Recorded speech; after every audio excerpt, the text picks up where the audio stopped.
Welcome back to the Wealth Actually podcast, the show that features experts, entrepreneurs, and commentators that will give you the right knowledge, planning, and guidance so you can preserve your assets and enjoy your wealth. Learn more and subscribe today at wealthactually.com. This podcast is for educational and entertainment purposes. It is neither investment, legal, nor tax advice. It does not represent the opinions of the employers of the host or guest. Welcome back to the Wealth Actually podcast. I'm Fraser Rice. We're going to speak with Richard Haass again this time to hear a little bit more about the geopolitical circus that we're dealing with now, a little bit about the economy, Trump, midterm elections, and even the mayor's race in New York. Welcome aboard, Richard. Great to be back. The next big thing here is to try to figure out what the U.S. looks like. We're on the heels of the UN week and also the Ryder Cup. I'm not sure which one was more chaotic, but as you look at the U.S.'s standing after the UN, what do you take from the events that took place last week? It was not a great week for what Joe and I, may he rest in peace, called soft power. What happened at Bethpage, the terrible manners, the coarseness, vulgarity, choose your word, the lack of sportsmanship, we could go on, but you get the point, was really poorly received in Europe, as it should have been. And I thought the PGA here just showed a real blind spot, would be generous. So it was not good. I felt somewhat between embarrassed and ashamed, and it also just overshadowed some unbelievable golf on both sides. That's kind of where I came out on it. And it just felt bad watching some really good players doing their thing, and then all of a sudden, again, overshadowed by pretty boorish behavior. Particularly golf, because golf's a game of rules and norms. I think it was Rory McIlroy who used the word etiquette, and what we saw was anything but. I really wondered at times whether some of those people ever played golf. And then the UN. Look, it didn't happen in isolation. The president's speech was at times just, it was taken badly by Europeans. It was, for understandable reasons, seen by them as something of an attack on them. The comments like about Sharia law in London were over the top. The criticism of immigration policy, some of which, for the record, deserves some criticism, I would say. The total denial of climate change was badly received. So it was not good, even though, and I think the president detracted for some of his legitimate criticisms of the UN. My own sense, though, is the UN's got bigger problems than Donald Trump's speech. The UN has basically made itself increasingly irrelevant. It's no longer a place for serious diplomacy. At most, it's a venue for side meetings. Since then, you've had the announcement of a quote-unquote peace plan for Gaza and so forth. So the world's moved on. And quite honestly, what matters is not what happened during a few days of traffic in New York, but rather what happens more broadly. So we'll see what, if anything, comes of this Middle East announcement. We'll see what happens next, if anything, diplomatically with Ukraine. President Trump's about to meet his Chinese counterpart in less than a month in South Korea. So there's a lot going on. And not to mention domestically, there's a lot going on we can discuss. So the fact that, the Ryder Cup or the UN were not great in and of themselves, they're more data points. And I think what matters is more the larger story, for better and for worse. Just a couple of quick points to hit back on. Ukraine, Russia, what's the state of play in there right now? We're reaching the end of what you might call the third fighting season of this phase of the war, the one that started just under 3 years ago in February of 22, if I have my dates right. My sense is things will dial down militarily somewhat during the winter, and then they'll dial up again early next year for a fourth fighting season. I don't believe diplomacy will gain traction until the United States does probably two things: puts much more economic pressure on Russia and gives Ukraine much more military wherewithal, both to withstand Russia and to take the war to Russia.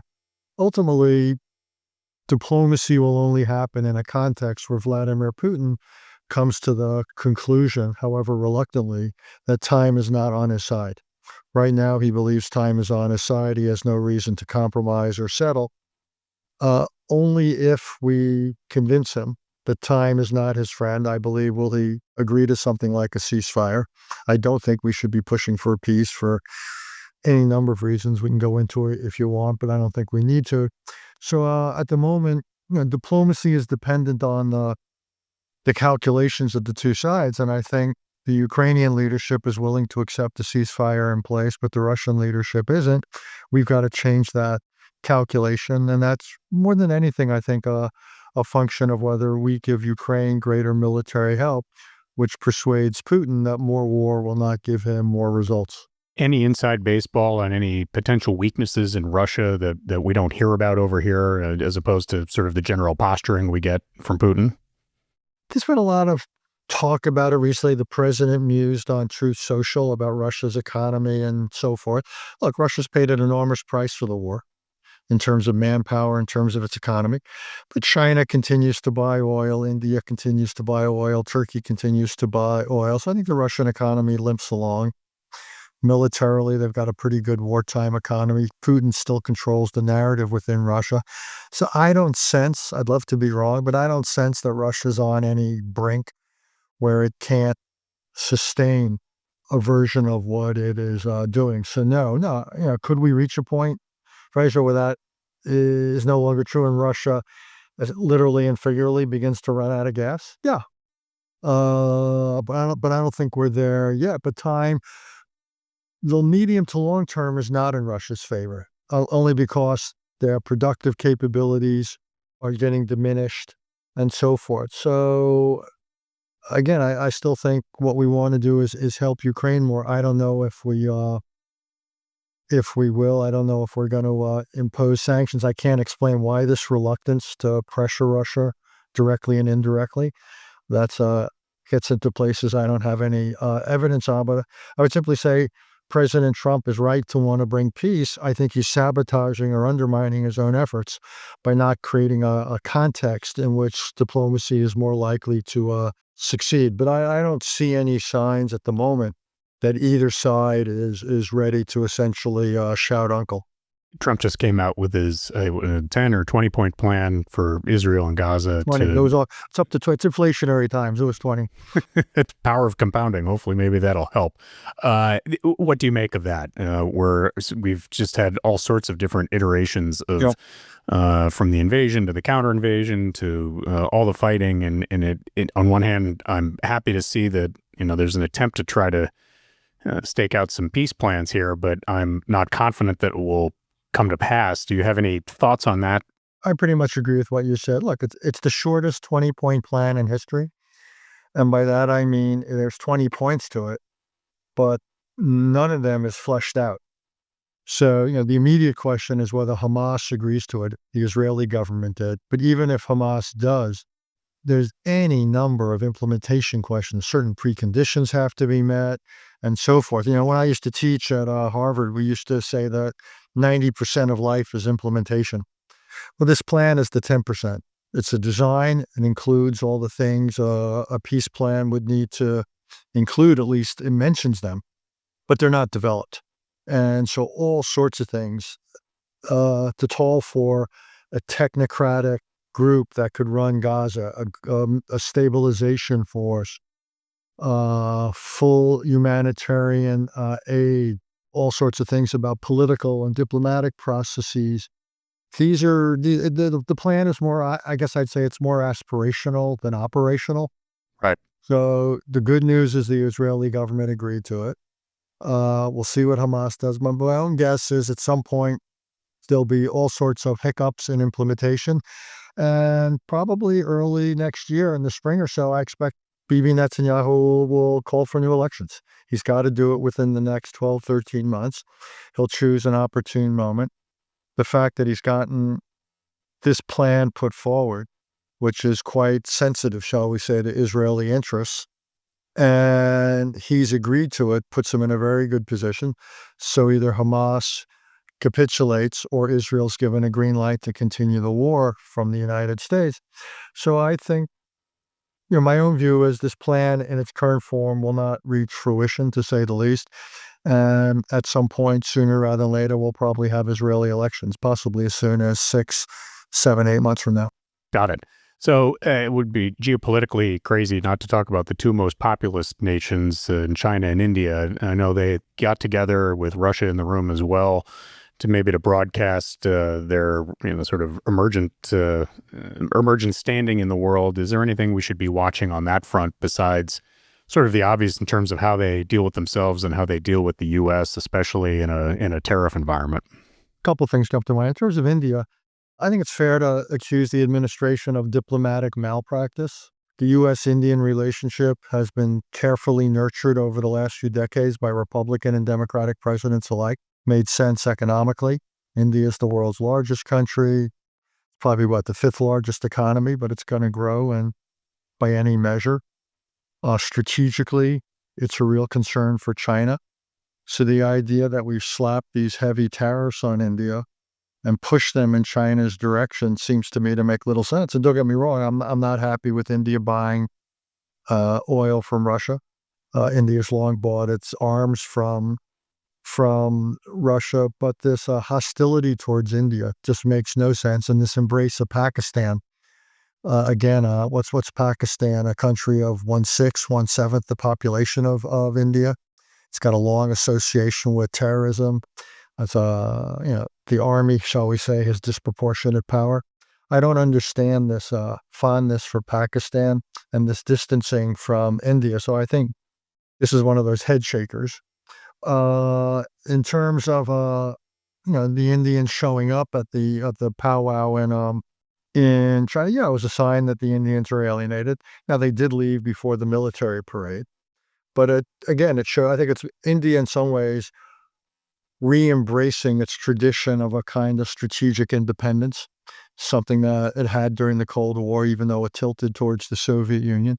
And I think it was the Indians' way of pushing back against the United States, saying, we have options. If you Americans are going to treat us badly, we can lower the temperature with China, which is not in our strategic advantage. We want China to have to think about India. So that's just at the moment drifting in a kind of bad place. In India, we have it's the 50% tariffs, which, again, it's not that India isn't protectionist, it is, but this is not the way to deal with it. This is not the way to reach a point where India becomes much more open to American exports. In terms of China, again, President Trump and Xi Jinping are going to meet in less than a month in South Korea on the margins of the APEC meetings. There's talk about a summit in China sometime in 2026.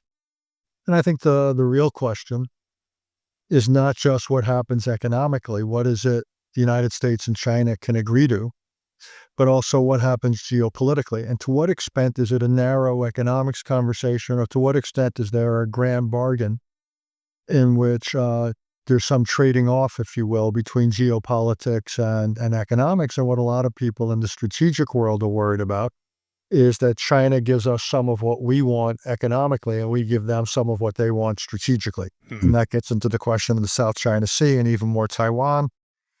I don't know, but this is an administration that has consistently put what it sees to be the country's economic interests before its strategic interests. And so, I can't rule that out, that might be the approach. I'm not going to rule it in. But I think this meeting in October, and then the meeting sometime next year, the summit sometime next year, could go in any number of directions. In the meantime, though, I think China has pushed back successfully against American tariffs with their cutting off of exports of rare earth minerals. It's interesting that we tariffed India, but not China, over purchases of Russian oil. So, stay tuned. But I think China has considerable leverage in things like agricultural exports, as your listeners will know. Essentially, the Argentines, the Brazilians, and others are benefiting, and American soybean farmers are paying an enormous price. The Chinese essentially are saying, you want to play a bit of economic warfare? Well, two can play that game. And by the way, we might be at least as good, if not better than you, at playing it. Quick flashpoint question about Nepal, which I thought was sort of an underreported story, and how basically the leadership there was, in a sense, overthrown. And you have that happening right in the middle of India, Pakistan, China, right there. Is there anything, it's tough for me to tell whether that's a contagion that's been closed off or whether that's something that just bears further monitoring. I mean, I could go on at great length, except I don't know enough to go on at great length. So I will. I haven't seen a lot, but what I don't know, to be honest, is whether the fact I haven't seen anything after the initial few days of reports, whether that shows a lack of media access and interest, or that things have seriously or fundamentally calmed. So I just don't know. I don't know how to interpret the lack of news coming from there. Got it. Let's move stateside for a second. It's the economy, stupid. That's what they all tell us, and it's actually, in my opinion, probably very true. Trump's tariffs have now had a set of months to bed in, and it's had its different issues related to sort of geopolitical relationships. It's unclear to me whether we can really sort of take any solace from it other than a high stock market, but even that scares me a little bit. What do you think about in terms of the economy and how the U.S. is set up, both for everybody sort of individually who are citizens here, but then geopolitically and otherwise as we look forward to things like the midterm elections and other phenomenon? Goodness, you wrapped around 6 questions into that one, my friend. Look, I think the tariffs, they've certainly hurt us geopolitically, because a lot of them are against allies. And we've essentially said being an ally doesn't insulate you, whether you're Europeans or the Indians or Japanese or what have you. So I think they've had a strategic impact of weakening a lot of our relationships. Economically, we're still in the phase of seeing the effects, but I think the preliminary effects are increasingly apparent. They're inflationary. They have slowed growth, and they have led to a bit of job loss. So I think that's but this is a work in progress, and my sense is that'll get worse, and it works against what the administration wants, which is for the Fed to dramatically lower rates. On one hand, the slowing growth it reinforces the desire to lower rates, but obviously the inflationary impact works against it. This is an article of faith, not analysis for this president. So I'm on the skeptical side. It will raise some money, maybe a couple of $100 billion a year in terms of added revenues. But the real question is how it nets out. And if the economy slows and there's less growth, then that's going to hurt us on balance, because the IRS, to an extent, it's still in a position to take in revenues, reduce the effectiveness there. We'll have less to work with. The economy will just be smaller. So I think on balance, both strategically and economically, the tariffs are unfortunate. They're ill-advised. But like I said, it's an article of faith for this president. It's the centerpiece of a lot of his economic program, even if it works against some of what he wants to see. And I do think politically it hurts him. You see the numbers in the economy. Look, Joe Biden and Kamala Harris, essentially what led to their defeat, as much as anything, was the cost of living. And, people get reminded of higher prices several times a day. I think it will hurt the Trump presidency as well, both in terms of food prices, which are pretty robust, or in terms of mortgage rates not going down much. So I think this will politically be a net loss for them. Plus, with specific constituencies, I already mentioned certain farmers who live by exports. Right. They're furious. They have been made, they're paying an enormous price for this policy they didn't realize they were voting for. The other part that scares me a little bit is if you subscribe to the notion that AI is going to lead to productivity gains, that could lead to unemployment in pockets that people didn't expect. In Midtown, you have a whole bunch of guys in vests walking around that suddenly don't have cushy jobs anymore because they've been replaced by GPT-5 and all that. That's not great either. That's happening, and it's going to happen more. And I think it's inevitable. And it's going to affect white collar and not just blue collar, people who have got, incurred serious debt to go to a fancy 4-year school, and they're going to have a lot of debt and not a lot of jobs. Look, I don't think we're ready for that, for the hit it's going to take on jobs. And we haven't really begun this conversation in this country about a safety net for people for long-term unemployment, for people who never had jobs. It's one thing to get unemployment insurance for a limited period after you've been laid off. What if you can't get that first job? And these are, I just don't think we're, as a society, as a polity, to get political sciencey here for a moment, we are not positioned to have that conversation yet. And whether we're talking about universal basic income, whether we're talking about lifelong education and reskilling and retooling opportunities, and so forth. So the question is, how do we deal with this? What is the responsibility of the state? To what extent do we condition the various types of economic support on certain willingness of the individual to do certain things? We haven't begun that conversation, but we're going to have it. And I don't know when, whether it's in a year or 2 years or 3 years. I don't know if it'll happen before 2026. But do I think it'll happen by 28? Yeah, I do. I actually think that will be one of the conversations that will, that whoever the candidates are in 2028 for the presidency and for Congress, this is going to figure significantly in the public, and if you will, in the political marketplace.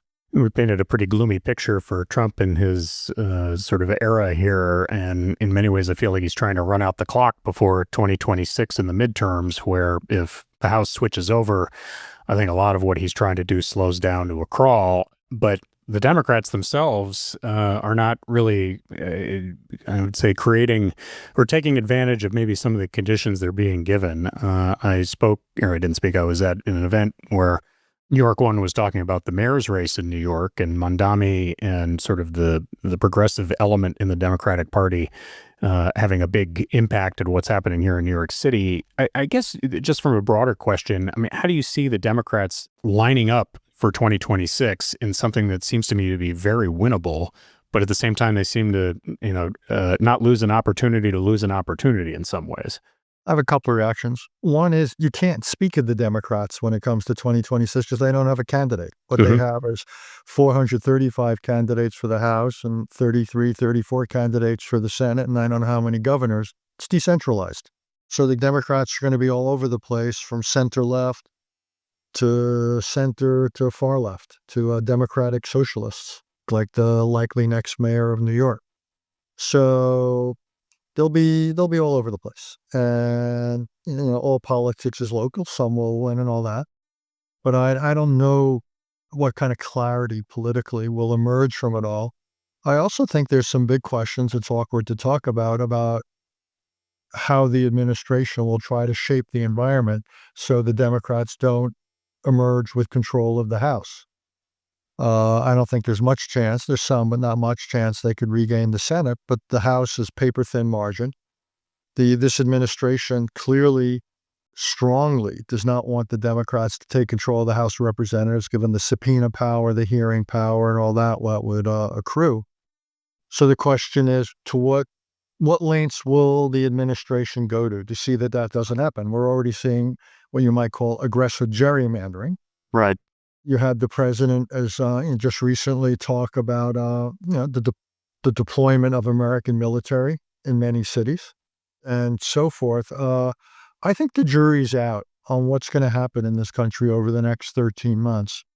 I'm not predicting what will happen. I'm simply saying I'm not confident that I can sit here and tell you what will be the run-up to the elections in 13 months. But I do believe this administration is prepared to go to great lengths to see that the Democrats do not gain control of the House of Representatives. I can't talk about 2028 yet. There, the Democrats will have a representative. Someone will ultimately win the party's nomination. And I don't know if it's somebody of the center left, or the progressive left, the far left. And on the Republican side, I don't know if you could have everything from the president running for a third term, if that's even a possibility, to Vice President Vance, essentially representing what he would do is represent a de facto or effective third term of President Trump. Whether you might have a Nikki Haley or Glenn Youngkin or somebody like that who might represent a little bit of a correction. I don't know. Again, a week's a long time in politics. We're now talking, we're 2 years away from the beginning of the primary season. So we'll probably have 6 more conversations, you and I, before then. So we can revisit that. I think, We've got to get through this November, which is the mayoral election, a couple of gubernatorial elections in New Jersey, I think Virginia, and so forth. Right. We'll see what signs they tell us about disaffection over the economy and other issues. And then I think the next big two things. One will be Supreme Court decisions on such things as the power to enact tariffs, impose tariffs, and how the court decides and how the administration reacts to those decisions. And then I think the other big thing will be the run up to the midterms, among other things. Again, the use of National Guard, military, and so forth, and how that all plays out. So I would just say, this is largely a business audience. The range of potential futures over the next 13 months is much larger than we're used to. Now, investors used to live in a world where the range of possibilities was pretty circumscribed. We were maybe playing between the 50-yard line and the 40-yard line on whatever side of the field the occupant of the Oval Office came from. Well, now we're playing on a much wider playing field, and we're not playing within a span of 10 yards. We might be playing within a span of 30 or 40, 50 yards. So to stretch the metaphor, and I can use football metaphors this week because the Giants finally won a game the other day, that I think the range of possibilities is much greater. There's this, connecting the two parts of our conversation, to use my two favorite words, home and away, given my Substack. I think the range of possible outcomes, both domestically and internationally now, is far greater than we're used to. And we're all trained to operate in a world where you get up in the morning and you can make a large number of pretty big but safe assumptions. I think that world is probably gone for the foreseeable future. And that we've now got to operate in a world where both domestically and internationally, we don't have that luxury of making confident assumptions or predictions. Yeah, I tell people, I recommend your book on the Bill of Rights and Obligations, emphasis on obligations, because I think that gets forgotten a lot. What do you think about the American electorate and the citizenship? My personal thought on it is that I feel like people are really in it for themselves a lot, and that the idea of contributing back to the society and the politics, the confidence in the institutions and the trust is in a weird place right now, and something that needs some emphasis. You've written a book on it that I love, and I'd be interested in your opinion on it right now, as many of us are probably feeling some fatigue over the last 6 months to a year. Well, thank you. I wrote the Bill of Obligations because I'm worried, and I feel a sense of urgency. Here we are. We're less than a year away from the 250th anniversary of this experiment. And coming back to what we were just talking about, it's hard to feel sanguine, shall we say, about our prospects. I'm not defeatist. I'm not negative, but I'm worried, which gives me a sense of urgency. But we don't teach civics in a lot of our schools, or if we do teach it, we don't teach it well. It's become harder to operate a democracy given how we fund our politics, given social media and cable and radio, and go on and on. We began the conversation by talking about the Ryder Cup behavior. Well, there's things that are amiss, I would simply say, in American society. Things have gotten coarsened. They've gotten rougher. There's fewer norms that are recognized and respected. So we're on the brink of yet another shutdown in America, in Congress. What's going to happen there? And regardless of what happens this time, there'll be a next time. We've been unable to deal at all with a deficit that's north of 37 trillion now. So American politics are not working terribly well, and I think American citizens are not informed enough or active enough right now. So again, we can analyze how we got to where we are, but it's a worrisome situation. I don't know if it constitutes a crisis, but probably you could make the argument that it does. We had a third of the eligible voters didn't bother to vote in the last presidential election. I would think upwards of 40-45% of eligible voters at least won't vote in the midterms. So we've got a problem with civic participation. You got a problem with civic knowledge about what people are learning and where they get their information from. TikTok, I know this comes as a great shock to you. No matter who owns it, is not a reliable source of information for citizens about their democracy or the. I think this is a testing period for American democracy, and what we're seeing in Washington is in some ways a reflection of that. Great stuff. Richard, how do listeners and watchers now find you?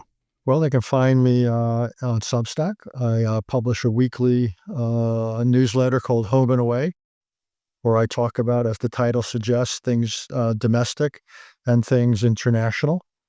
I try to throw in just a little bit of golf and sports so people don't get too depressed when they read what I have to say. And I do a lot of media. They can find me there, whether it's on Morning Joe or some other shows. And you were kind enough to mention my last book, The Bill of Obligations. I'd love for more people to read it, particularly in the run-up to, again, July 4th, 2026. This is a time for Americans to reacquaint themselves with the DNA, shall we say, of our political system, of our democracy, which has served us pretty well for 2.5 centuries, and if we're lucky, will continue to.